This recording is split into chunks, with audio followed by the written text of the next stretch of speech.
Muafrica ZANU-PF yazobreaka record. Idi Mnangagwa azobreaka record rekuriga. Ndipo pane chiitiko chashamisa vanhu chataura vana vasiye vangotarira vangoti ndee vakasiyana nazvo vakati aiwa izvi hameno zvakusvika kupi. Nhau yekuregistewa kwemaZimbabweans kuti vanovhotera president wekuMozambique aiwa yatenderedza vanhu musoro, yashamisa vanhu zvikuru. Sanapinda munhau izvizere notibva wasubscriber wolaika wotina on the bell icon.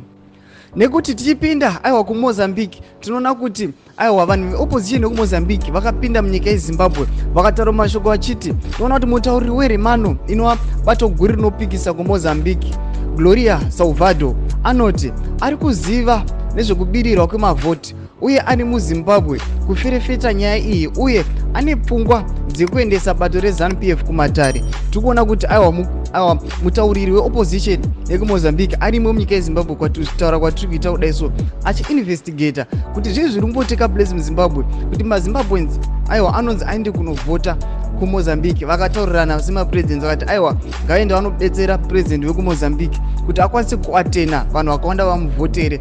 Mhuri yeZimbabwe iyi ndiyo rigging iri pachena iri kubuditswa panapa itoga muJolas News vachiti aiwa Idi Mnangagwa abva aonekwa kuti aiwa ndiye anokwanisa kuriga, ndiye abreaka record. ZANU-PF yabreaka record yekuriga aiwa muAfrica nese. Saka mhuri yeZimbabwe imbotiudzai mafungiro enyu munoti kudii pamusoro pechiitiko ichi, pamusoro penhau iyi. Aiwa pinai mucomment section medu saka unosubscribe kulaika zvinotina on the bell icon.